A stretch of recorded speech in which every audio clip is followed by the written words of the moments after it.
Mechanical, responsive, 10 keyless, RGB, loads of presets. Today we're talking about... Who said that? Who said that?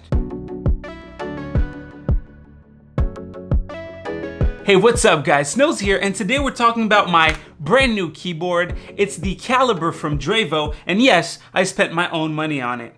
So this keyboard falls in between an 80% keyboard and a 60% keyboard. It has all of the keys an 80% would get, except for the F rows at the top. Hence why I will brand this the 71% keyboard.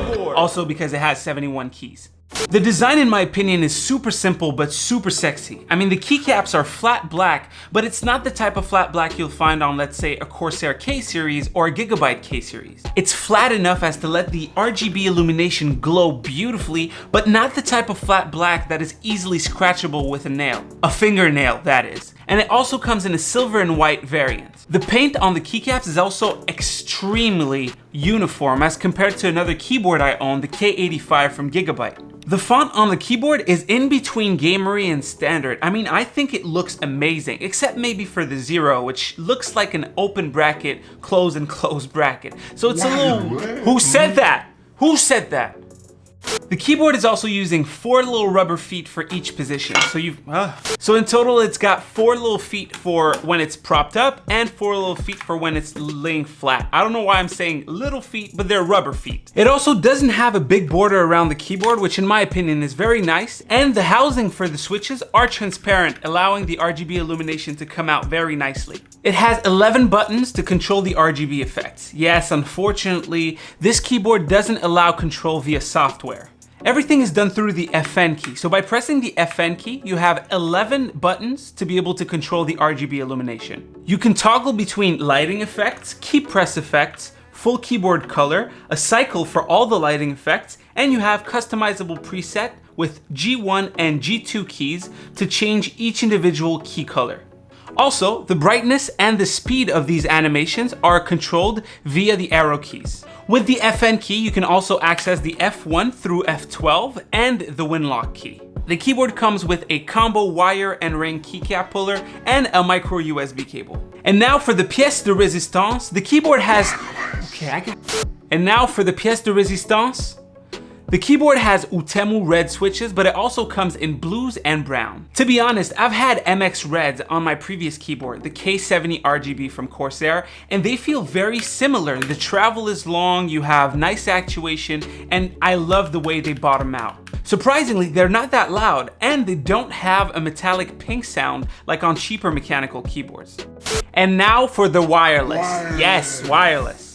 It's wireless through Bluetooth 4.0, and personally I've had barely any hiccups with it. The only thing is, when I started using it, my wireless Bluetooth dongle was placed in the rear I/O of my computer, which caused me to have keystroke hangs, repetitions, and stuff like that. To fix that issue, I now have it on my front I/O of my computer, which is technically a lot closer to the keyboard, but the responsiveness has never had any hangs since then.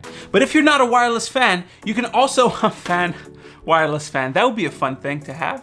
If you don't like the fact that it's wireless, you can have it hooked up via micro USB. That not only allows you to charge it, but it also allows a direct connection. If you press the FN key and R, this will toggle from wireless to wired connection. You can also use the wired connection simply to charge it using a battery bank, which is what I like to do. So I just hook it up around the back, I press FN and R, and then it toggles from wired to wireless, and it keeps charging. The good thing about the wired connection is that the RGB lights stay on throughout the time that it's wired, whereas with the wireless connection, the keyboard automatically enters sleep mode after about 30 seconds.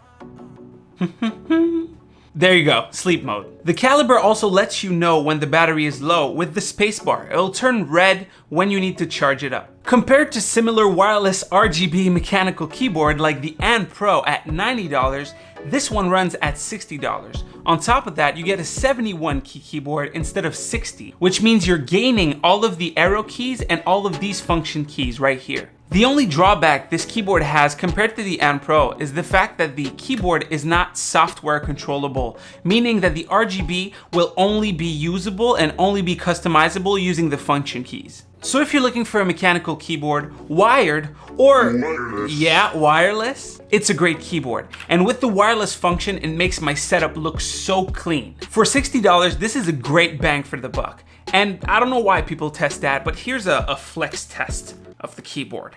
No flex, no flex, so that's it for my review of the Calibur from Drevo. Hey Drevo, call me up if you need me to review something else. I like this and I like what you're doing. I want to thank the reason I'm moving out, the ghost in the house. Hopefully you guys have had a fun time watching. I'm Snows. Please subscribe to my channel. Leave a like if you liked it. Leave comments below if your feelings are more complicated than this. I don't know if this is Italian. Anyways, stay frosty and I'll see you on the next video. Wow, that was weird. No. There's no ghost. It was all a scam.